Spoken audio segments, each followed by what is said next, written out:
अस्सलाम वालेकुम, मैं हूं शजन अजीज। राउंड अप में आपको खुशामदीद। नाजरीन, आज DGISPR ने प्रेस ब्रीफिंग में बलूचिस्तान की हालिया सिक्योरिटी सूरत हाल के बारे में बताया है कि गुज़श्ता 4 रोज़ के दौरान सूबे में दहशतगर्दी के 3 बड़े वाक़यात रूनुमा हुए, जिनका मकसद शहरियों में खौफ व हरास फैलाना था। ताहम बलूचिस्तान की बहादुर अवाम और सिक्योरिटी फोर्सेज ने इन बुज़दिलाना कार्रवाइयों का दिलेरी से मुकाबला किया। सूबे में अमन व अमान की बहाली और बकाया दहशतगर्दों के खात्मे तक ऑपरेशंस का सिलसिला जारी रहेगा। गुज़श्ता दिनों रावलपिंडी में फील्ड मार्शल सैयद आसिम मुनीर की ज़ेर सदारत 276 कोर कमांडर कॉन्फ्रेंस मुनक्कद हुई और पाक फौज ने वाज़ेद और 2 टोक मौक़िफ़ इख्तियार करते हुए ऑपरेशन गज़बुल हक के तहत अफगान तालिबान के ज़ेर कब्ज़ा इलाकों से होने वाली दहशतगर्दी के खिलाफ इंटेलिजेंस बेस्ड कार्रवाइयाँ जारी रखने का ऐलान किया।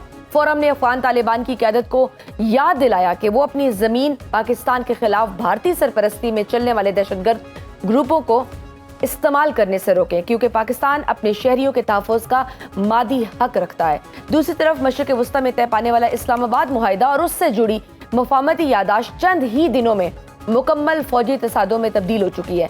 अमरीकी सदर डोनाल्ड ट्रंप ने तुर्किया के दारुल हुकूमत अंकारा में नेटो हुकाम से मुलाकात के बाद वाशिंगटन की नई पॉलिसी का 2 टोक ऐलान कर दिया है। सदर ट्रंप का कहना है कि उनके नज़दीक ईरान के साथ मफाहमती यादाश्त अब खत्म हो चुकी है और वो तेहरान के साथ अपना वक्त ज़ाया नहीं करना चाहते। उन्होंने वाज़ेह किया है कि ये कोई रवायती जंग नहीं, बल्कि ईरान को जोहरी हथियारों से पाक करने की एक बड़ी फौजी कार्रवाई है। इस पेशरफ्त में तुर्किया का किरदार भी अहम हो गया है, जहां सदर ट्रंप ने दावा किया है कि तुर्क सदर तैयब उर्दवान भी ईरान को जोहरी ताकत बनते नहीं देखना चाहते। अमेरिका और ईरान के दरमियान यह हालिया कशीदगी उस वक्त शुरू हुई जब ईरान ने अबनाए हुर्मुज़ से गुजरने वाले 3 तिजारती जहाज़ों पर हमले किए। उनमें सऊदी अरब का एक ऑयल टैंकर वजान भी शामिल था, जिसकी सऊदी वजारत खारजा ने सख्त मजम्मत की। सेंटकॉम ने इन हमलों को बैनुल-अक़वामी समुद्री सलामती के लिए संगीन खतरा करार देते हुए ईरान के खिलाफ एक वसी फिजाई ऑपरेशन शुरू किया। अमरीकी अफवाज ने ईरान के साहिली इलाकों बशमूल सीरिक, जजीरा किशम और बंदर अब्बास में 80 से ज़ायद अहदाफ को निशाना बनाया, जिनमें ईरानी बहरिया की 60 छोटी कश्तियां, फिजाई दिफाई निज़ाम और साहिली रडार तनसीबात शामिल है। इसके साथ ही अमरीकी महकमा खजाना ने ईरान को मिलने वाला अमूमी लाइसेंस मनसूख कर दिया है, जिसके तहत उसे 21 अगस्त तक तेल फरोख्त करने की इजाज़त दी थी। अब इसकी मुद्दत कम करके 17 जुलाई कर दी गई है, जिसके फौरी असरात के तौर पर आलमी मंडी में खाम तेल की कीमतें 5% से ज़्यादा बढ़ गई हैं। तेहरान ने इन अमरीकी हमलों और पाबंदियों को इस्लामाबाद मुआहिदे की खुली खिलाफ वर्जी करार दिया है। ईरान के नायब वजीर खारजा कासिम गरीब आबादी और पार्लियामेंट के स्पीकर मोहम्मद बाकर कालीबाफ ने अलग अलग बयानात में कहा है कि तेल पर पाबंदी इस मुआहिदे के आर्टिकल 10 और फौजी कार्रवाइयां आर्टिकल 1 और 2 की सरियन खिलाफ वर्जी है। ईरान ने इसका फौरी जवाब देते हुए बहरीन और कुवैत में कायम अमरीकी फौजी अड्डों पर 85 मिसाइल दागे। पासदारान इनकलाब ने तस्दीक की है कि बहरीन में अमरीकी 5वीं बहरी बेड़े के हेडक्वार्टर और कुवैत की अली अल सालिम एयरबेस को निशाना बनाया गया, जिसके बाद बहरीन में फिजाई खतरे के सायरन बजा दिए गए हैं। ईरानी वजारत खारजा ने खित्ते के दीगर ममालिक को खबरदार किया है कि वो अपनी सरजमीन ईरान के खिलाफ इस्तेमाल ना होने दें, वरना उन मकामात को भी निशाना बनाया जाएगा। उधर बोशेर के नायब गवर्नर ने तस्दीक की है कि दश्तिस्तान और चुगादक के फौजी अड्डों पर अमरीकी हमले हुए, ताहम किसी जानी नुकसान की इतला नहीं मिली। मशरिक़ वस्ता के इस बहरान के दरमियान पाकिस्तान की दाखिली और सरहदी सूरत हाल पर भी एक इंतहाई अहम पेशरफ्त हुई है। ट्रंप का मुआहिदा खत्म करने का ऐलान क्या खित्ते को दोबारा अस्करी जारहियत की तरफ ले जाएगा? क्या नेटो फोर्सेस भी इस बार अमेरिका के साथ मिलकर ईरान पर हमला करेंगे? पर बात करेंगे, हमारे साथ मौजूद है पहले सेगमेंट में सीनियर सहाफ़ी और तज्ज़ियाकार मुनीब फारूक। आपको वेलकम करती हूँ सुनो राउंड अप में। मुनीब साहब, आज DGISPR ने बहुत अहम प्रेस ब्रीफिंग की, जिसमें गुज़श्ता दिनों से जो मुसलसल दहशतगर्दाना कार्रवाइयाँ हो रही हैं और जवान शहीद हो रहे हैं, उसका डेटा बताया है और वार्निंग भी दी गई है कि कोई मई का लाल धमका नहीं सकता। ये सख्त रवैया तो दोबारा पाक अफगान बॉर्डर गर्म होने की निशानदेही कर रहा है। क्या हम दोबारा जंग की जानिब जा रहे हैं? देखिए, ये 2 चीजें ज़हन में आपको रखनी पड़ेंगी कि जो एक तो आपका भारत के साथ भी सीज फायर हुआ था, कोई तनाज़ात तो हल नहीं हुए। दूसरी बात यह है कि जो अफगानिस्तान के साथ मसला है, वो तो अब एक बड़ा उसकी वो काफी डेप्थ में चीजें चली गई हैं, इसलिए वो कि पाकिस्तान के पास नाकाबिल तरदीद सबूत मौजूद हैं कि अफगानिस्तान की सरजमीन पाकिस्तान के खिलाफ दहशतगर्दी में के लिए इस्तेमाल होती है। अब उसका डबल कनेक्शन है, उसका एक ताल्लुक फितना उल खारिज से है, यानी तहरीक तालिबान के अरकान से है और उसका दूसरा ताल्लुक BLA से है। जी। ये दोनों कन्वर्ज करते हैं अफगानिस्तान के अंदर और वहां इनको भारतीय फंडिंग और भारतीय सपोर्ट हासिल है, जिसके बाद ये पाकिस्तान के जो ऐसे इलाके जो बॉर्डर के करीब हैं, अब आप बलूचिस्तान का बॉर्डर भी अफगानिस्तान से मिलता है और खैबर पख्तूनख्वा भी अफगानिस्तान के साथ मिलता है, हमारे कबायली इलाकों का। तो दोनों अतराफ से ये इंसर्जेंसी करने की एक कोशिश की जाती है, इन इलाकों के अंदर दहशतगर्दी करने की कोशिश की जाती है, सेपरेटिस्ट मूवमेंट्स को सपोर्ट और हार्बर करने की कोशिश की जाती है और जो पाकिस्तान मुखालिफ और पाकिस्तान दुश्मन अनासर हैं उनको सपोर्ट किया जाता है। ये अब एक बड़ा क्लियर कट एक मौकफ है और अब पाकिस्तान के पास काइनेटिक ऑपरेशंस के अलावा कोई ऑप्शन नहीं है कि जो हो रहा है उसमें there is no other option left. लिहाजा जो पाकिस्तान के पास ऑप्शन है, पाकिस्तान उनको भरपूर तरीके से इस्तेमाल भी करेगा और अपने दुश्मनों को खत्म भी करेगा। राइट। और अफगान शहरियों के हवाले से भी DGISPR ने कहा है कि उनको निकालने पर बहुत सारे लोग एतराज़ करते हैं, मगर मारे जाने वाले दहशतगर्दों में ज़्यादातर अफगान शहरी हैं। क्या अब हम देख रहे हैं कि दोबारा स्टेट जो है अफगान शहरियों की बेदखली का ऑपरेशन शुरू करने जा रही है? देखिए, ये खत्म तो कभी हुआ नहीं था और अभी भी पंजाब के अंदर, मुल्क के दीगर सूबों के अंदर ये जो क्लीनिंग ऑपरेशन है ये जारी है और पाकिस्तान की जानिब से एक वक्त दिया गया और बताया गया कि पाकिस्तान का मौकफ इसमें क्या है और पाकिस्तान क्यों जो अफगान नेशनल्स हैं उनको ये कह रहा है कि पाकिस्तान से वो वापस अपने मुल्क तशरीफ चले ले जाएं। अनरजिस्टर्ड लोग पाकिस्तान के अंदर मौजूद रहे, बदकिस्मती से दहशतगर्दी वाकयात के अंदर बहुत सा लिंक ऐसे लोगों के साथ जुड़ता और एस्टेब्लिश होता है। दहाइयों से पाकिस्तान ने अफगान नेशनल्स को पाकिस्तान में होस्ट किया है, उन्होंने अपनी जिंदगियां यहाँ पर बनाई हैं, लेकिन कोई भी रियासत इनडेफिनेट पीरियड के लिए ये काम नहीं कर सकती, खास तौर पर वो रियासत जो जिसके अपने अंदर बहुत से मसाइल जन्म ले चुके हों, बहुत से मसाइल आ चुके हों, दहशतगर्दी की नई नई लहरें उठ रही हों। लिहाजा इसमें सूरत हाल काफी तशवीशनाक है और अब पाकिस्तान के अंदर ये ऑपरेशन ना कभी रुका था, ये कोमिंग ऑपरेशन जारी रहेंगे और अफगान नेशनल्स को जब तक वो तमाम सारे यहाँ से चले नहीं जाते, अगर उनमें कुछ दहशतगर्द अनासर हैं तो कानून के मुताबिक उनके खिलाफ कार्रवाई होगी। दीगर को ये पाकिस्तान की जानिब से बड़ा क्लियरली कहा गया है कि वो अपने मुल्क तशरीफ ले जाए। ठीक। और ईरान अमेरिका कशीदगी के हवाले से भी बात करते हैं। पाकिस्तान ने बड़े चाव से इस्लामाबाद मुआहदे की मेज़बानी की थी, जिसका मकसद खित्ते में एक बड़ा अमन सालिस बनना था, लेकिन ट्रम्प साहब के एक ही बयान के ईरान के साथ जंग बंदी खत्म हो चुकी है और आज रात में भी ईरान पर दोबारा हमला हो सकता है, ये ट्रम्प साहब का कहना है। आपके ख्याल में हालात किस तरफ जा रहे हैं? क्या वाकई कोई इस तरह का एग्रेसिव कोई एक्शन लेने वाले हैं ट्रम्प साहब, या ये भी सिर्फ एक प्रेशर टैक्टिक्स है? नहीं, देखिए, वैसे तो अमेरिकी सदर काफी अनप्रेडिक्टेबल हैं, लेकिन जो अब कंसिडरिंग कि आज उन्होंने बड़ा क्लियरली कह दिया है कि खत्म हो गई है, MOU खत्म हो गया है, इट्स ओवर, और आज रात ईरान पर हमला हो सकता है, तो this can lead to a lot of disaster and catastrophe once all over again, क्योंकि बड़ा हार्ड अर्न ये मुआहदा था। पहले इस्लामाबाद अकॉर्ड, फिर जो लेक लुसर्न के अंदर जो हुआ, ये 15 दिन भी नहीं चल सका अगर मैं ये कहूँ, और 2-2.5 हफ्ते के अंदर ही इसकी जो हुई है और दोनों एक दूसरे पर इल्जामात लगा रहे हैं। लिहाजा ये बड़ी सूरत हाल तशवीशनाक है इस वक्त, और मैं समझता हूँ कि इससे मसाइल बढ़ सकते हैं और हालात भी खराब हो सकते हैं और ये बढ़ेंगे। अब नाए हरमुज़ की दोबारा ब्लॉकेड होती है, ईरान पर हमला होता है, उनका जो ऑयल ट्रांसपोर्ट करने के लिए उन्हें एक वेवर या लाइसेंस मिला हुआ था वो विड्रॉ कर लिया गया है या उसको कैंसिल कर दिया गया है, तो दैट मीन्स के जो एनर्जी प्राइसेस हैं वो शूट अप करेंगी, ऑयल प्राइसेस शूट अप करेंगी और उससे ओवरऑल ग्लोबल इकोनॉमीज रिसेशन का शिकार होंगी, मसाइल बढ़ेंगे। बिल्कुल सही। ईरान के पाज़ार इनकलाब ने भी दावा किया कि उन्होंने बहरीन और कुवैत में अमरीकी अड्डों पर 85 मिसाइल दागे हैं। खलीजी ममालिक तवील अरसे से देख रहे हैं कि अमरीकी सिक्योरिटी छतरी के नीचे रहे हैं। इस बार जब बहरीन में 5th फ्लैट और कुवैत में अली उल सालिम एयरबेस को बरह रास्त निशाना बनाया गया है, तो क्या आपको लगता है कि खलीजी ममालिक खामोश रहेंगे या खुद को इस जंग में बरह रास्त कूदने पर मजबूर पाएंगे? देखिए, वो पूरा जो GCC ममालिक हैं वो इसका शिकार बन चुके हैं और पूरा जो गल्फ रीजन है वो इसका शिकार बन चुका है। हालात अब पहले जैसे नहीं रहे और हालात काफी खराब हो गए हैं और मैं अगर आपको ये कहूँ कि इस वक्त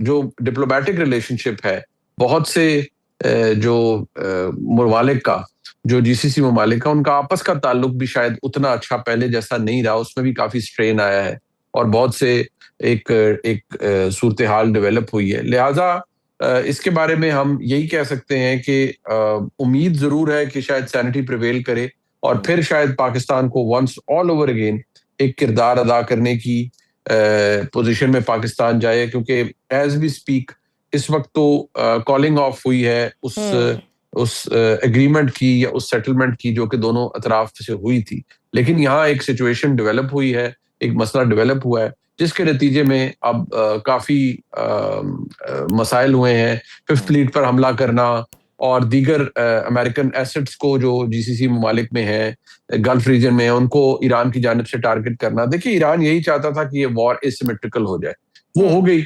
और सिचुएशन काफी ज्यादा इस वक्त सिचुएशन अजीब हो चुकी है। लिहाजा इसके बारे में तो मैं यही कहूंगा कि मामलात और हालात जिस तरफ जा रहे हैं वो कुछ अच्छी निशानदेही नहीं कर रहे और शायद जो सबसे बड़ा इम्पैक्ट है, जो कैजुअलिटी होगा, वो ग्लोबल इकोनॉमी होगा, ग्लोबल पीस होगा, because global peace is contingent with Pakistan, with the world's economy. So if दुनिया का अमन खराब होता है तो उससे इकोनॉमी को शटर होती है दुनिया की, और फिर जो वो ममालिक जो कि ऑयल इंपोर्टिंग कंट्रीज हैं जैसे पाकिस्तान है, वहां पर एनर्जी प्राइसेस शूट अप करती हैं, एक क्योस पैदा हो जाता है जो कि आपने पिछले 3-4 महीनों के अंदर देखा। सो ये एक बड़ा कंसर्न है और अब देखते हैं क्या होता है। सही। अब आते हैं जरा हम अपने भी मुल्की सियासी हालात पर। अलीमा खान साहिबा ने हाल ही में अडियाला जेल के बाहर एक इंतहाई नाराज और तल्ख बयान दिया है कि अब कोई मुलाकात के लिए ना आए, हम अकेले ही अडियाला के बाहर आएंगे। आपके ख्याल में इस शदीद मायूसी या गुस्से की असल वजह क्या है? क्या बैरिस्टर गौहर, सलमान अकरम राजा और पार्टी की मौजूदा क़यादत इमरान खान को रिलीफ देने में मुकम्मल नाकाम हो चुकी है या पस पर्दा कुछ और खिचड़ी पक रही है? आपके ख्याल में कुछ चल रहा है ऐसा? देखिए, मेरे ख्याल में तो पसे पर्दा तो कुछ नहीं चल रहा, तरीके इंसाफ के अपने हैं। जाहिर बात है, इमरान खान साहब के लिए नरमी की सी सूरत हाल नहीं है, बावजूद इसके कि बहुत से लोगों ने बहुत सी बातें की हैं, लेकिन मामलात खराब हो चुके हैं, बड़ा तलखी पैदा हुई और बहुत गैप आ गया, बड़ा वॉइड क्रिएट हो गया दोनों अतराफ में, चाहे इमरान खान साहब हो या पाकिस्तान की एस्टेब्लिशमेंट हो। अब मुलाकात के लिए ऑप्शन मैं समझता हूँ आगे भी निकलते रहेंगे, यही कि एक बहन मिलने और वो जो मोहतरमा नौरीन न्याजी साहब है वो मिलने, लेकिन बारिक दैट और कुछ होता हुआ मुझे कुछ बड़ा होता हुआ नजर नहीं आ रहा। ना ही इमरान खान साहब के लिए कोई बड़ा रिलीफ इस वक्त मुझे नजर आ रहा है। जब ये नहीं हो रहा तो फिर इसका रिजल्ट क्या निकलेगा? इसका रिजल्ट यही निकलेगा कि आपके मुल्क में जो तलखी है वो और बढ़ेगी और सूरत हाल मजीद कशीदा होगी, जो कि इस वक्त भी हो रही है। और इस बयान को क्या हम पार्टी की मौजूदा सियासी और कानूनी टीम के खिलाफ एक बाकायदा चार्जशीट या अदम एतमाद समझें? क्या पीटीआई के अंदर फैमिली बा मुकाबला पार्टी पॉलिटिक्स की कोई नई जंग शुरू हो चुकी है? क्योंकि एक ग्रुप तो कहता है कि अलीमा खान साहिबा को लीड करना चाहिए, आगे आना चाहिए। देखिए, ये जंग तो बहुत पहले शुरू हो चुकी थी और मैं समझता हूँ ये कोई नई चीज नहीं है या नई रेवोल्यूशन नहीं है। ये तो मसाइल बहुत पहले शुरू हो चुके थे और इनसे इनसे बहुत ज्यादा तलखी पैदा हुई है, हालात खराब हुए हैं, सिचुएशन इससे आई वुड से कि उसमें तलखी पैदा हुई है। पाकिस्तान तहरीक इंसाफ में बटे हुए जो लोग हैं इस वक्त और जो टोला है, मतलब मुख्तलिफ टोले बन चुके हैं, उनसे मसाइल बहुत बढ़ चुके हैं, बहुत ज्यादा उनमें तलखी हो गई है, एक रेस्टिव सिचुएशन पैदा हो गई है, इतने ग्रुप बंदी है कि एक दूसरे के खिलाफ बातें और बहुत सी चीजें हो रही होती हैं जो कि यकीनी तौर पर बहुत से मसाइल को इंडिकेट और उनकी निशानदेही करते हैं। सही। और सर, ये जो खैबर पख्तूनख्वा असम्बली ने हाल ही में एक मुतनाज़ बिल पास किया है जिसमें एमपीएस के लिए फ्री रहाइश गाँव, टोल टैक्स की छूट, ब्लू पासपोर्ट और असला लाइसेंस समेत भारी इमारात की मंजूरी दी गई है। एक ऐसे वक्त में जब पीटीआई का बयानिया अशराफिया के खिलाफ और सादगी का है, केपी हुकूमत का ये इकदाम इमरान खान के तो अपने बयानिए की नफी नहीं है? देखिए, मसला ये है कि जो पाकिस्तान तहरीक इंसाफ ने किया, वो आज वज़ीर आला ने कहा है कि हम उसको उसको हम रिविजिट करेंगे या देखेंगे, हाँ, वो अपनी जगह बातचीत है, वो अपनी जगह सूरत हाल है, और वो एक सिचुएशन काफी तल्ख हो चुकी है। लेकिन वो एक्ट लेकिन ऑलरेडी मौजूद मैं था वहां समझता हूँ पे। कि जहाँ वो एक वहां पर जो जिस तरीके से वो तरमीम आई एक ऑपोजिशन मेंबर की जानिब से, और पूरी जो असेंबली है उसने उसे एंडोर्स किया, इंक्लूडिंग हुकूमत, तो अब हम्म। पाकिस्तान तहरीक इंसाफ उससे जान नहीं छुड़ा सकती। आप ये नहीं कह सकते कि हम इससे हमारा इससे कोई ताल्लुक नहीं है, या हम ये नहीं ये ओन हमने नहीं करते। किया, ये तो सिर्फ हम्म। ऑपोजिशन के लिए। आपने ये किया है, आप हम्म। इसका हिस्सा बने हैं, हम्म। आपने एक परसेप्शन अपना खिलाफ क्रिएट किया है, तभी तो आज वजीर आला कह रहे हैं कि हम इसे रिविजिट करेंगे और हम्म। देखेंगे जी कि ये सूरत हाल किस तरफ जाती है, कहाँ जाती है। तो मैं समझता हूँ ये एक प्रॉब्लम है जो एग्जिस्ट इस वक्त कर रहा है तहरीक इंसाफ के लिए। और देखिए, आप लोगों को ताने दें कि वो कोई लग्जरी जिंदगी गुजारना चाहते हैं, ये करना चाहते हैं, वो करना चाहते हैं, हुकूमतों में रले तलले हो रहे हैं, आप खुद क्या कर रहे हैं? लीड बाय एग्जाम्पल कीजिए।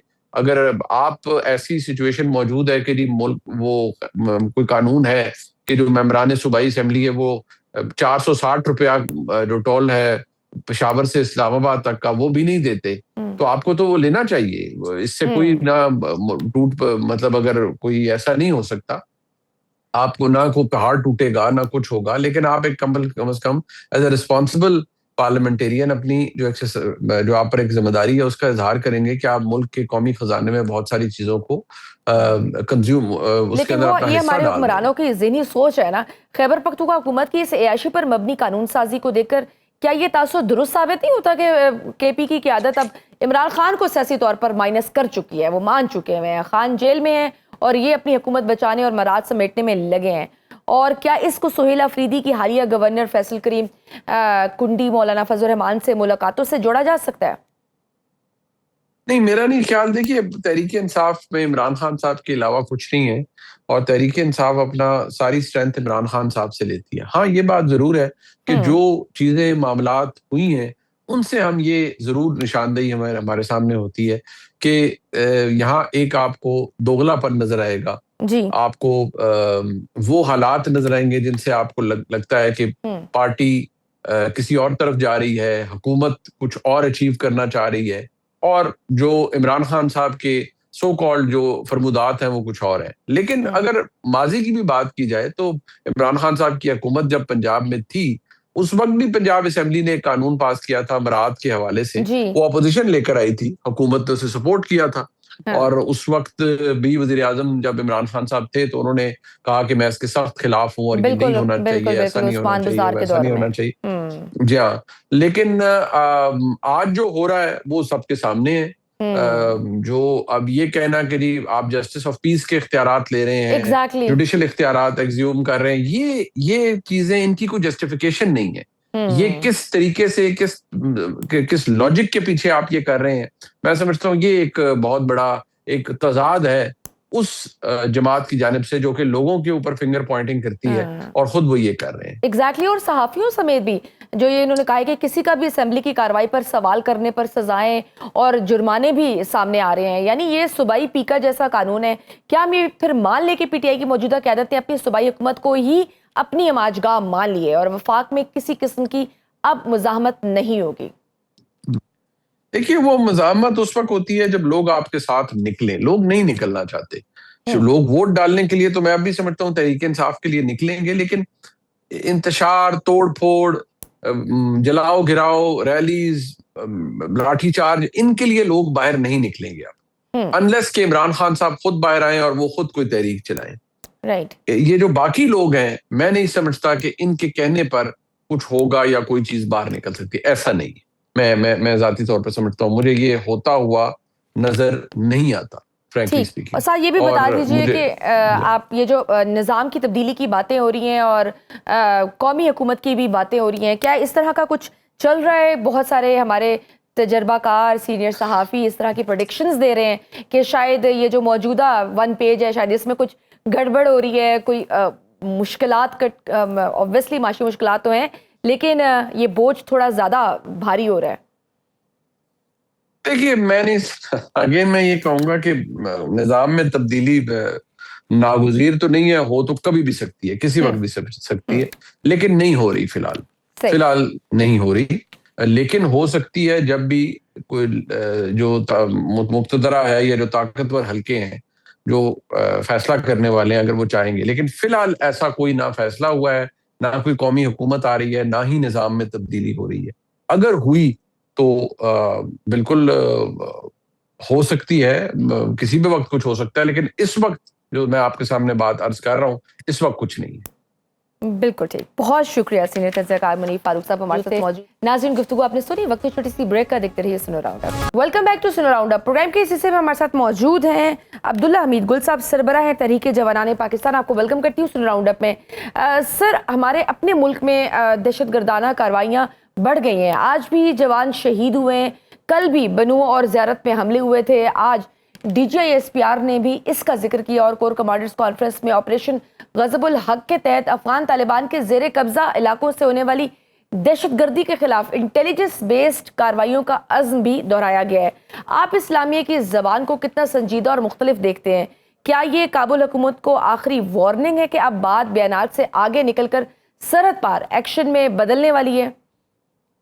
बिस्मिल्लाहिर्रहमानिर्रहीम, बहुत बहुत शुक्रिया। देखिए, सरहद पार एक्शन तो पहले भी हो रहा था ना। हमने तो आर्टिकल 51 के तहत जो कार्रवाइयाँ जारी थीं, जो रमज़ान शरीफ से जारी हैं, वो तो हमने कभी भी बंद नहीं की। और हम अभी तक जो है वो हालत जंग में हैं। और कोर कमांडर्स कॉन्फ्रेंस जो 276वीं हुई, उसके अंदर भी वज़ाहत से इसके ऊपर बात की गई अफ़गानिस्तान के हवाले से। देखिए, असल बात ये है कि चाहे वो अफ़गानिस्तान से हो या कहीं और से हो, वो BLA हो या कोई और दहशतगर्द ग्रुप हो, तमाम के तमाम पे पीछे इंडिया का हाथ है। अब इंडिया का अगर हाथ है तो आप देखें, ये कब तक आप ऐसे ही बात करते रहेंगे? अभी अमल करना पड़ेगा। जहाँ से बुनियादी तौर पे देखिए ना, बात ये है कि लेट्स से कि जी। हम कहते हैं कि जी गाड़ी का तेल जो है वो लीक हो रहा है उसके चेंबर से। अब हम चेंबर के जो जहाँ से बुनियाद है चेंबर से हम उसको छोड़ देते हैं, हम बाकी हर जगह के ऊपर उसकी लीक बंद करने की कोशिश करते हैं, तो वो चेंबर तो लीक करता रहेगा। तो असल चीज है भारत। देखिए, हकीकत यह है कि अभी आपको याद होगा कि जब भारत जंग हुई तो उन्होंने जहाज उड़ाए, हमने जहाजों का जवाब जहाज से दिया। उन्होंने मिसाइल फेंके, हमने मिसाइलों का मिसाइल से जवाब दिया। उन्होंने ड्रोन फेंके, हमने ड्रोन का ड्रोन से जवाब दिया। अब जो वो काम कर रहे हैं, हम कब तक सिर्फ जो है वो अच्छे बच्चे बने रहेंगे? ये वो बातें हैं। देखें, इसमें कोई शक नहीं है, अफ़वाज पाकिस्तान की कार्रवाइयाँ यकीनन पूरे पाकिस्तान नहीं बल्कि पूरी दुनिया के लिए वो एक रोल मॉडल हैं कि जी। किस तरीके से कमिटेड हैं। इट इज़ नॉट ईज़ी शजिया साहिबा कि वो जाके तकरीबन 75,000 इंटेलिजेंस बेस्ड ऑपरेशन एक साल में करें। दुनिया में कोई मुल्क मुझे नजर नहीं आता जिसने इतनी बड़ी तादाद में इंटेलिजेंस बेस्ड ऑपरेशन और स्ट्रैंगुलेशन ऑपरेशन जो है वो कंडक्ट की हों। और हमारी रोजाना जाने जा रही हैं, रोजाना शहादतें हो रही हैं। हम शहादत से नहीं घबराते, लेकिन मसला यहाँ ये है कि भारत जो है जिस अंदाज के अंदर, अब आप देखें कि पाकिस्तान के अंदर दहशतगर्दी करा रहा था, आज जो है अमरीकी महकमा इंसाफ तक ने ये बात कह दी है कि जनाब भारत के अंदर जो बैठे हुए लॉरेंस बुशानी ग्रुप है, उसके जो दहशतगर्द जिस तरीके से उन्होंने ऑपरेशन हार्ड बॉल शुरू किया, ये तमाम आखिर पाकिस्तान की ही बात को सामने आ रही है ना। अब जी। चाहे वो भारत अफगानिस्तान से चले या कुछ करे, अभी भारत को मेरे ख्याल में नकेल डालने का वक्त है। कभी वो पाकिस्तान का पानी बंद करने की बातें करता है, कभी वो पाकिस्तान में कुलभूषण यादव को भिजवाता है।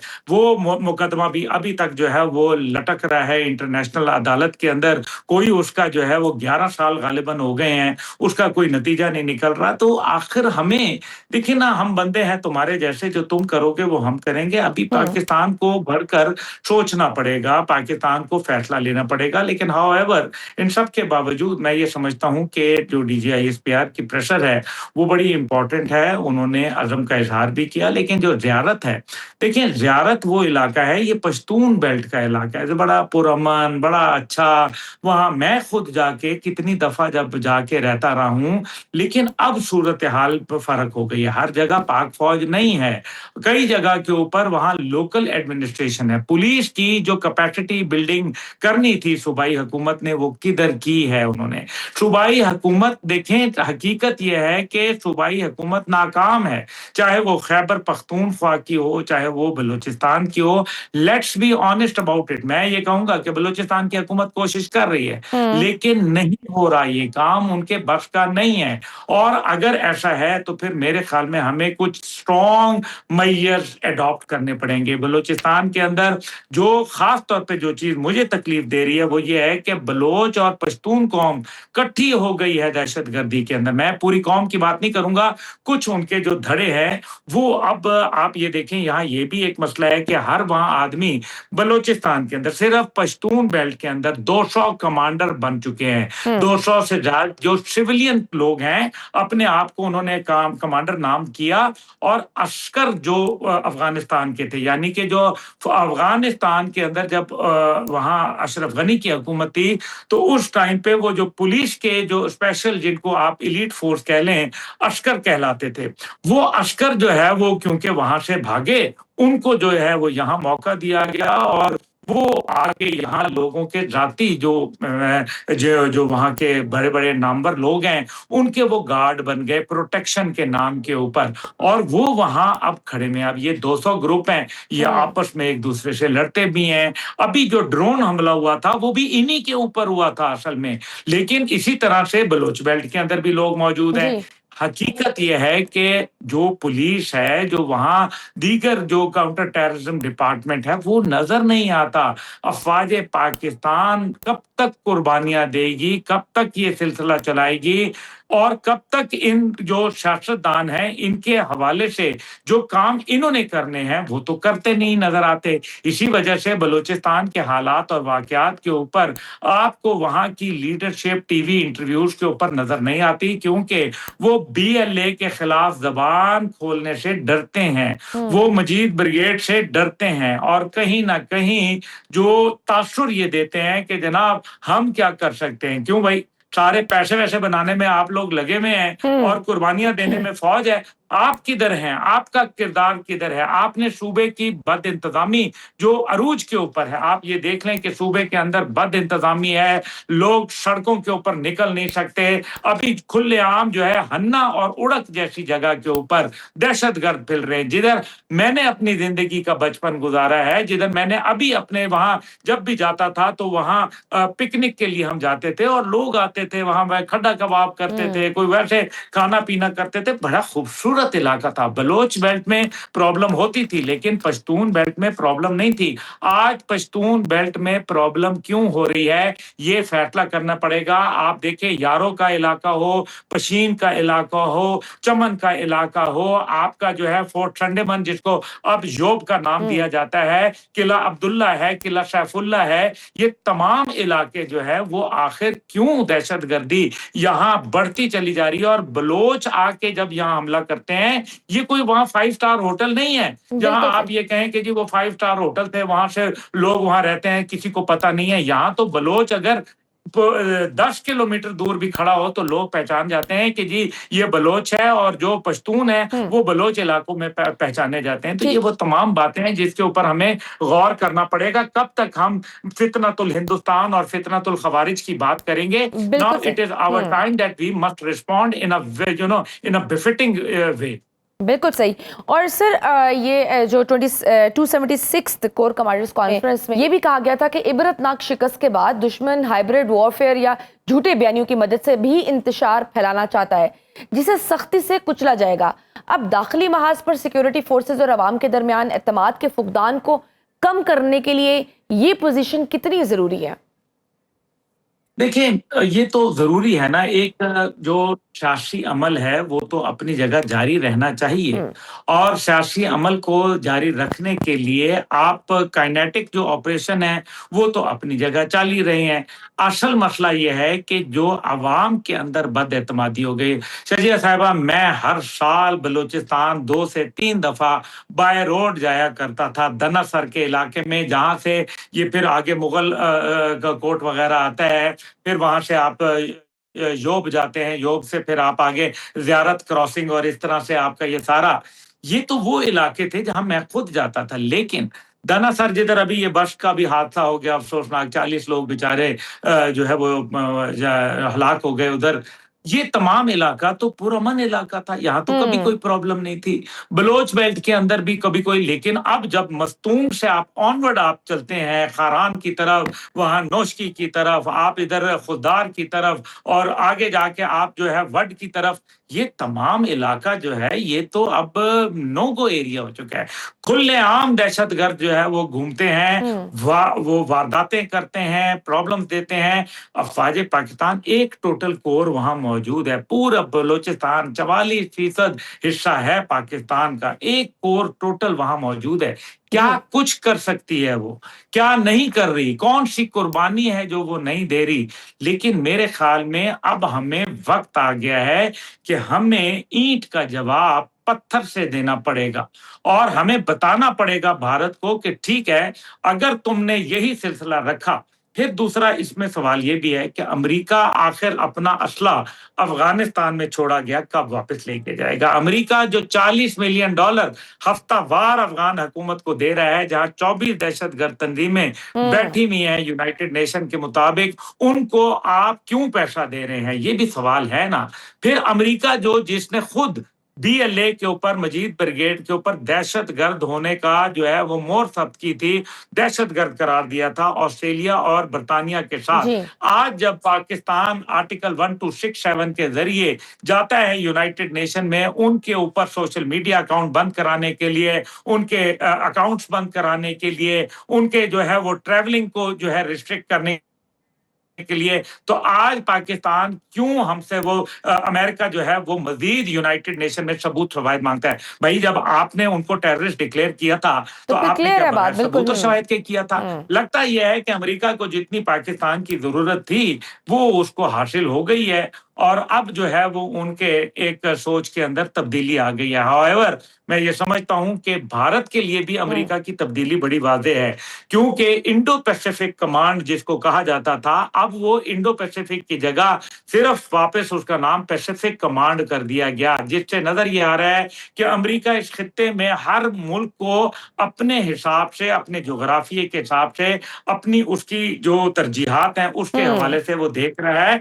इंडिया का किरदार मैं समझ रहा हूं ये कम हो रहा है, जो आज वजारत उनके इंसाफ की जानिब से आया है ये भी बड़ा अहम है। भारत को ऐसा नहीं है कि भारत को क्लीन चिट मिल गई है, लेकिन उसमें एक्सपोर्ट ऑफ टेररिज्म की बात की गई है। ये शजिया बीबी ये बड़ा जरूरी पॉइंट है। उसके अंदर अगर एक्सपोर्ट की बात की गई है, जिसके अंदर नजर सिंह के कत्ल के हवाले से बताया गया, और बकायदा 24 अरेस्ट हुए हैं यूरोप में, अमेरिका में, कनाडा के अंदर, और उसको भारत से जोड़ा गया है बड़ा खुलेआम कि जेल के अंदर बैठ के वो पूरा गैंग चला रहा है। और ये वही गैंग है, बिश्नोई गैंग, जिसको आज से 2 से 3 साल पहले तक जो उनका सबसे बड़ा भारत का तर्जुमान, जो उनकी फौज का तर्जुमान है, मेजर गौरव आर्या, वो ये कहता रहा कि बिश्नोई गैंग के जरिए पाकिस्तान में किरदार अदा करना चाहिए। आज वही बिश्नोई गैंग जो है, वो लॉरेंस बिश्नोई जो है, वो आज उसको अमेरिका जो है आड़े हाथों ले रहा है। This is the time that Pakistan का ये पॉइंट ऑफ व्यू प्रूव हो रहा है कि पाकिस्तान हमेशा जो बात कर रहा था वो सच थी। भारत एक्सपोर्ट कर रहा है। अभी भारत को आपको टेररिस्ट लिस्ट के अंदर डलवाना पड़ेगा, एफएटीएफ की ब्लैक लिस्ट में पड़ेगा, एक्सपोर्टर ऑफ टेररिज्म जो है वो बताना पड़ेगा। बिल्कुल ठीक। अच्छा, इसमें फील्ड मार्शल ने तमाम कमांडर्स को मल्टी डोमेन ट्रांसफॉर्मेशन प्लान पर भी तेजी से अमल करने की हिदायत की है। जंग के बदलते हुए किरदार के तनाजुर में जब खित्ता एक तरफ ईरान अमेरिका जंग और दूसरी तरफ अफगान सरहद पर कशीदगी की लपेट में है, ये ट्रांसफॉर्मेशन प्लान पाकिस्तान के दफा को कैसे महफूज बनाएगा? देखिए, सबसे बड़ी बात यह है कि मल्टी डोमेन ट्रांसफॉर्मेशन प्लान जो है वो इस वजह से जरूरी है कि हमने बहुत कुछ सीखा है। पाकिस्तान भारत जंग से भी सीखा है, और हमने अमेरिका और ईरान जंग से भी देखा है, जहां मुज़रैक फॉर्मेशन के अंदर उन्होंने मल्टीपल, हर सूबे के अंदर एक अपनी आर्मी थी जो लड़ रही थी, और वन ऑफ द रीजन कि उसने बीच बचाव जो हो गया ईरान का, वो उस वजह से हुआ। इसलिए अब हालांकि लीडरशिप शहीद हो चुकी थी, पाकिस्तान जो मेरे ख्याल में जो भावलपुर में गए थे, 31 कोर का दौरा किया था, था साल के शुरू के अंदर आर्मी चीफ ने, उस टाइम पे उन्होंने टेक्नोलॉजिकल जो सुपीरियॉरिटी थी उसकी बात की थी और मल्टी डोमेन जो ऑपरेशनल तैयारियां हैं उनके हवाले से बात की गई थी। मेरे ख्याल है कि ये ट्रांसफॉर्मेशन जरूरी है क्योंकि हमें हर सतह के ऊपर मल्टी डोमेन ट्रांसफॉर्मेशन यानी कि हमने अपने आप को तब्दील करना है हालात और वाकयात और बदलती हुई जंगी सूरत हाल और हिकमत अमली को सामने रखते हुए एआई का इस्तेमाल करते हुए दीगर जो मेरे ख्याल में अहम चीजें हैं उनका इस्तेमाल करते हुए अपने आप को ट्रेनिंग करनी है मजबूत। और पाकिस्तान की तमाम फॉर्मेशन जो अल्हम्दुलिल्लाह बैठी हुई हैं, जो हमारे कोर हेडक्वार्टर्स हैं, जो हमारे डिविजनल हेडक्वार्टर्स हैं, मेरा ख्याल है कि उनके अंदर तरबियत के अमल को बहुत तेजी से जो है वो बताया जा रहा है और तरबियत तो उनकी सही। बहुत आला मेयार पे हो रही है। और यही चीज जो है कोर कमांडर्स 276वीं कोर कमांडर्स कॉन्फ्रेंस के अंदर हमारे कमांडर डिफेंस फोर्सेस ने सीडीएफ जो हैं जनरल आसिम मुनीर साहब, उन्होंने बड़ी वजाहत से बयान कर दिया। I think this is a very good initiative. ठीक नाज़रीन, वक्त छोटी सी ब्रेक का, देखते रहिए सुनो राउंडअप। वेलकम बैक टू सुनो राउंडअप। ईरान अमेरिका कशीदगी के हवाले से भी बात करते हैं। जो उम्मीदें थी, ऐसे लग रहा है अभी कि वो उन सब पे पानी फिरने वाला है। सदर ट्रंप ने अंकारा में नेटो चीफ के सामने खड़े होकर ऐलान किया कि ईरान के साथ इस्लामाबाद मफाहमती यादाश्त खत्म हो चुकी है और ये कोई रवायती जंग नहीं है बल्कि ईरान को गैर मुसल्लह करने की मुहिम है। क्या ट्रंप इस बार नेटो को अपने साथ इस जंग में धकेलने में कामयाब हो गए? क्योंकि नेटो चीफ ने भी अमेरिकी हमलों को दुरुस्त करार दे दिया है। देखिए, जो डोनाल्ड ट्रंप हैं वो बहुत सारे बयानात देते हैं और उन्होंने ये कहा कि मेरा ख्याल में हमारा खत्म। अभी प्रेसिडेंट ऑफ अमेरिका ख्यालात की दुनिया से बाहर आके अगर बात करें तो ज्यादा मुनासिब होगा। क्यों अपने आप को वो कमतर बनवा रहे हैं? अमेरिका एक बड़ा मुल्क है, उसकी बड़ी खिदमात हैं इंसानियत के लिए, कई जगह साइंस में, तालीम में, मेडिसिन के अंदर बड़ी खिदमात हैं। लेकिन अगर वो इस किस्म की बातें करेंगे, पादमानी कश्ती बन चुके हैं और लगता यह है कि जब उनको अरब की और खलीज की फ़ज़ाएँ खींचती हैं तो उनकी कश्ती वहाँ चली जाती है और क्योंकि वो खलीज कहता है जनाब हमारी तो मईशत का सत्यानाश हो गया। फिर वो उनको जो है वो उनकी बादबानी कश्ती जो है वो इज़राइल की तरफ चली जाती है क्योंकि वहाँ फिर मामला एप्स्टीन फाइल का भी है, वहाँ फिर ब्लैकमेल भी होते हैं, बहुत कुछ और होता है। कारोबार के मामलात भी जुड़े हुए हैं, उनकी रुफ़का के जो कारोबार हैं, अज़ीज़ों के कारोबार हैं, वो भी अपनी जगह जा रहे हैं। इस किस्म का बयान वो देते हैं। फिर वो तकरीबन 3% से 4% आलमी मंडी में तेल की कीमतें बढ़ गई हैं, जो शायद पहले ही हिस्सेस खरीदे जा चुके हों उनके रुफ़का की जानिब से। फिर 4-5 दिन के बाद जो है बयान आ जाएगा कि जनाब नहीं, मामला ठंडा है। इस गर्मी के अंदर जहाँ इस टाइम पे 55 डिग्री वो इस टाइम पे सहराए लूत के अंदर और दीगर जगह के ऊपर वहाँ अरब दुनिया के अंदर और ईरान में चल रहा है, आप जंग करना चाहते हैं? आप सोल्जर्स भेजेंगे? क्या नॉनसेंस बात है। मैं इसके अलावा और क्या बोलूं कि ये इस किस्म की जो फ्रिवलस गुफ्तगू है उससे परहेज किया जाए। आपने पाकिस्तान की कोशिशों के ऊपर पानी मत डालें। पाकिस्तान ने बड़ी मुश्किल से मशरिक वस्ता का अमन और पूरी दुनिया का अमन जो है बहाल करने की कोशिश की और अगर ये जंग वाकई छिड़ जाती है, मेरे ख्याल में तो ये नहीं होगा, लेकिन अगर ये जंग छिड़ जाती है तो फिर तो तीसरी आलमी जंग कंफर्म है, ये लिख के रख लें आप। क्योंकि वो साथ में अब तुर्क सदर तैयब उर्दवान का हवाला भी दे रहे हैं कि जी तुर्किया भी ईरान को जोहरी ताकत बनते नहीं देखना चाहता। तुर्किया का ईरान की सरहद पर होना, फिर हम देखते हैं कि नेटो का हिस्सा होना एक तरफ, लेकिन क्या उर्दवान साहब वाकई इस हद तक जा सकते हैं कि वो तेहरान के खिलाफ अमरीकी मुहिम का हिस्सा बने, या ये भी ट्रंप की कोई रवायती सफारती मुबालगा आ रही है? देखिए, मुझे नहीं मालूम था। मैं तो हमेशा समझता रहा कि अमेरिका के सदर हैं वो डोनाल्ड ट्रंप। मुझे नहीं मालूम था कि वो तुर्किया के तर्जुमान भी बन गए हैं और वो भी सदर तैयब उर्दोगान के तर्जुमान हैं। कैसी गुफ्तगू करते हैं खुदा के लिए। वही तुर्की है ना जिसके ऊपर जब ड्रोन हमले हुए, मिसाइल हमले हुए तो उसने कहा नहीं, ये ईरान ने नहीं किए, ये ईरान की आड़ में इजराइल करवा रहा है। ये भी याद रखें।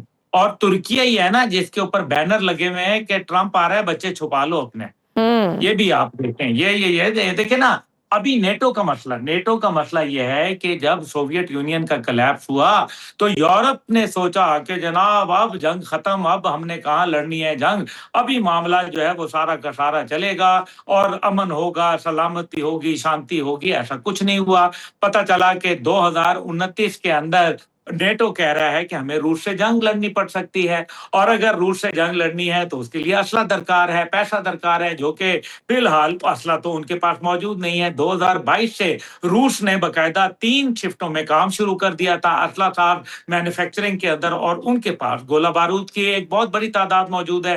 दूसरी जानिब नेटो का ये आलम है कि इस टाइम पे बर्तानिया के पास 6 दिन का, फ्रांस के पास 8 दिन का, और इसके पास जर्मनी के पास टोटल 12 दिन की जंगी सलाहियत मौजूद है। इसलिए मरता क्या ना करता दोबारा से एक दफा डोनाल्ड ट्रंप के दर के ऊपर आके खड़े हुए हैं, बातचीत हुई है, और ग्रीनलैंड और कनाडा को सूबा बनाने वाली बातों को मेरे ख्याल में फरामोश किया जाएगा, और एक दफा फिर वो ये कोशिश करेंगे कि नेटो को इसमें शामिल कर लें। लेकिन नेटो के पास सलाहियत मौजूद नहीं है कि वो जाके जंग लड़े, और तुर्किया जंग नहीं लड़ेगा ईरान के खिलाफ, ये आप याद रखिएगा।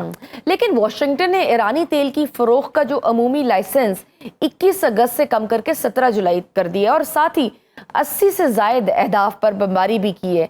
ये जो जल्दियां दिखाई जा रही हैं, फुर्तियां दिखाई जा रही हैं, क्या इसका मकसद सिर्फ अपनाए हुर्मुज़ के हमले का जवाब था, या अमेरिका इस्लामाबाद मुआहदे से निकलने के लिए किसी भी बहाने की तलाश में था जो उसे अब मिल गया है? जी, बस वो यही है ना, मैंने आपको कहा कि कभी इसराइल का प्रेशर तो कभी अरब दुनिया का प्रेशर, लेकिन अरब दुनिया ये जंग की अभी मुतहम्मल नहीं हो सकती। अगर क्या मिसाइल ही है ना जो डोनाल्ड ट्रंप फेंक सकते हैं, और वो भी उनके पास अब बहुत कम रह गए हैं। दूसरी जानिब मिसाइल फेंकेंगे तो जवाब में मिसाइल आएंगे, जिससे मशरिक़ वुस्ता फिर जल जाएगा, और उनकी मईशत जो थोड़ी बहुत रह गई है वो भी मेरे ख्याल में बिल्कुल फारिग हो जाएगी। इसलिए ये काम तो, और फिर हुरमुज़ बंद हो जाएगी तो फिर हाल क्या होगा वो आप मेरे से बेहतर जानती हैं। दुनिया ने देख ही लिया हुरमुज़ की बंदिश, अमेरिका ने अपनी एड़ी चोटी का जोर लगा लिया, लेकिन हराम है कि वो हुरमुज़ खुलवा सका। ये बात एक रियलिटी है। और फिर टेक्नोलॉजिकल आप देख लें कि एडवांसमेंट में जो ईरान के पास टेक्नोलॉजी है, अमेरिका के F-35, F-15 और A-10 थंडरबोल्ट, KC-135 और दीगर जहाजों को उसने निशाना बनाया, रीपर ड्रोन को निशाना बनाया और दीगर को, और अमेरिका के जो बकायदा बहरी बेड़े थे उनको निशाना बनाया, अब्राहम लिंकन और दूसरे को, तो जेराल्ड फोर्ड को। तो इस टाइम पे अमेरिका जंग में कैसे जा सकता है? ये वॉर गेम्स अगर कर लें तो मुझे तो नहीं समझ आती कि अब अमेरिका, हाँ अगर मिसाइल हमले की जगह वो अगर एयरफोर्स भेजेगा तो फिर जहाज गिरेंगे तो दुनिया में मजीद उनको जो है सुबकी का सामना करना पड़ेगा। और अगर डोनाल्ड ट्रंप साहब ने दुनिया को तबाह करने का फैसला कर ही लिया है तो फिर चलें, जंग शुरू होगी तो हो जाए, फिर देखते हैं कि क्या होगा। क्योंकि ईरान की कौम के मुतालिक यही था ना कि ये कौम जो है ये बड़ी बदजन है, ये अपने लीडर को पसंद नहीं करती, और अब जो है वो ये कह रहे हैं हंगामे करवाने के बाद कि जब 2 करोड़ लोग बाहर निकले हैं, औरतें, बच्चे, बूढ़े, जवान, फौजी, हर कोई अश्कबार है, नोहा करता नजर आ रहा है, वो ये कहते हैं कि जनाब मुझे नहीं मालूम था ये इतने जो है वो पॉपुलर है, आपको नहीं मालूम था, आपने मावराए अदालत कत्ल कराया एक आदमी को, आपने महबूब तरीन शख्सियत को कत्ल करवाया है, आप आलमी जुर्म के मुर्तकब हुए हैं। बिल्कुल। और सर ये जो अब ईरानी वजारत खारजा ने तो बाकायदा धमकी दे दी हुई है, उन्होंने तो कहा है कि जो भी मुल्क अमेरिका को ईरान पर हमले के लिए अपनी सरजमीन इस्तेमाल करने देगा उसे निशाना बनाया जाएगा। कुवैत, बहरीन और सऊदी अरब जैसे ममालिक के लिए इस सूरत हाल में क्या ऑप्शंस बचते हैं? क्या वो अमरीकी दबाव के सामने सर तस्लीम खम करेंगे या अपनी बका के लिए गैर जानिबदार रहने की कोशिश करेंगे? क्योंकि इससे पहले भी वो नुकसान तो सर उठा चुके हैं।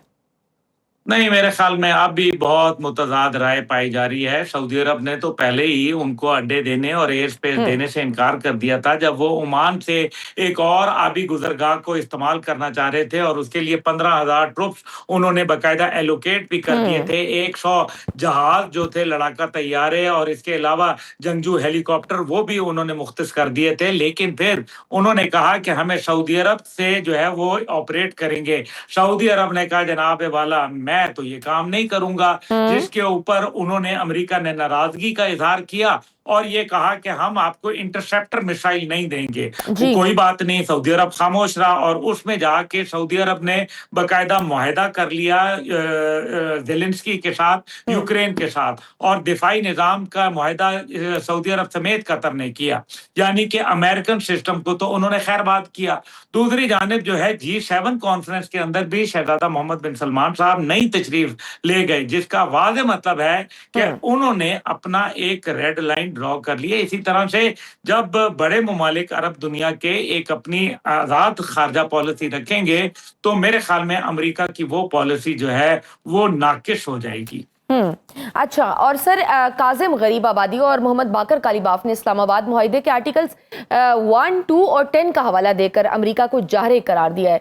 कानूनी और इखलाकी तौर पर ईरान का ये मुकदमा आलमी बरादरी के सामने कितना मजबूत है, और क्या चीन या रूस इस मरहले पर ईरान के दिफा में कोई सफारती या मादी किरदार अदा कर सकते हैं? मेरे ख्याल में चीन और रूस सिफारती किरदार तो ज़रूर अदा कर सकते हैं, और इसके अलावा कोई छोटी-मोटी सपोर्ट, लेकिन अगर उन्होंने कुछ करना होता तो इस 40 रोज़ा जंग के अंदर वो नज़र आते, लेकिन अनफॉर्चुनेटली वो नज़र नहीं आए। ये एक मेरे ख्याल में अफ़सोसनाक बात है, क्योंकि इस तरह से दुनिया में अगर आप समझेंगे कि सिर्फ़ हर चीज़ जो है वो राइस पीसफुली होती है, तो ऐसा नहीं हुआ करता। दुनिया में कभी-कभी लोगों को आड़े हाथों भी लेना पड़ता है। लेकिन जैसे मैंने आपसे कहा कि ये तीसरी आलमी जंग बनेगी, और ये खुदा न खास्ता ऐसा होगी भयानक कि कोई इसको जो है फिर बुझा नहीं पाएगा। इसलिए जो डोनाल्ड ट्रंप ने जो मुआहदात की खिलाफ वर्जी की है, जो MOU की, जिसका हवाला उन्होंने दिया बाकिर कालीबाफ साहब ने, वो बड़ा वज़ाहत से है कि धमकी भी नहीं मिलेगी। धमकी की शक्ल में आपको याद है धमकी दी थी इनको, और इन्होंने वहां स्विट्जरलैंड में आने से इनकार कर दिया था JD वेंट से मिलने से, हालांकि होटल में ही मौजूद थे। लेकिन फिर वो तो पाकिस्तान का भला हो कि पाकिस्तान ने कोशिश करके वहां मामलात को ठंडा करवाया, बेहतर करवाया। हाउएवर मैं ये समझता हूं कि इस सारे के अंदर मामलात जो है वो अभी अगर खराबी की तरफ गए तो ये पॉइंट ऑफ नो रिटर्न पे चले जाएंगे। सही। और सर अगर अमेरिका और ईरान की ये झड़पें एक मुकम्मल जंग की शक्ल इख्तियार करती है, तो फिर हिजबुल्लाह, लेबनान और हौसी कबाइल किस हद तक मुतहरक होंगे? क्या हम मशरिकी वुस्ता में एक ऐसा मल्टी फ्रंट मार्का देखने जा रहे हैं जिसका मरकज इसराइल और अमरीकी तंसीबात होंगी? देखिए, ये तो है, इसमें कोई शक व शुबा नहीं है कि वो तो टारगेट है ना। अमेरिका तक तो नहीं पहुंच सकते, तो फिर इजराइल के ऊपर तो वो टारगेट करेंगे। हौसी हैं, जो भी हैं, उन्होंने अपना किरदार एक अदा करना है। लेकिन ये एक हकीकत है कि अमेरिका एक स्ट्रगलिंग सुपर पावर है, और बतौर स्ट्रगलिंग सुपर पावर वो अपनी कोशिश कर रहा है कि किसी सूरत जो है मैं सुपर पावर का स्टेटस मेंटेन करूं, जबकि खुद वो मान चुके हैं कि वो चाइना के साथ पावर शेयरिंग करते हैं। इसलिए अब जो सूरत हाल बनेगी उसके अंदर बाबल मंदब भी बंद हो सकता है, और बाबल मंदब अगर बंद हो गया तो then you are in great trouble, और पूरी दुनिया के लिए मुश्किलात में बेपनाह इजाफा हो जाएगा। और ये एक कौम खड़ी हो गई है। मसला ये है कि ये एक ऐसी कौम है जिसने शिकस्त मानने से इनकार कर दिया है, बल्कि अपनी बेहतर हिकमत अमली, अपने इत्तेहाद, अपनी स्ट्रैटेजी को इस्तेमाल करते हुए उन्होंने अमेरिका और उसके लाडले इसराइल को बिल्कुल चारों शाने चित कर दिया है, और ये पूरी दुनिया ने देखा है। इसमें कोई दूसरी आरा नहीं है। इसलिए डोनाल्ड ट्रंप मेरे ख्याल में ये वक्ती एक सारा मामला है, इसके अलावा कुछ नहीं। बिल्कुल सही। बहुत शुक्रिया अब्दुल्ला हमीद गुल साहब, सरबराह जवानान पाकिस्तान, हमारे साथ मौजूद थे। नाज़रीन, गुफ्तगू आपने सुनी। आज के ऊपर में बस इतना ही। इजाज़त दीजिए। अल्लाह हाफ़िज़।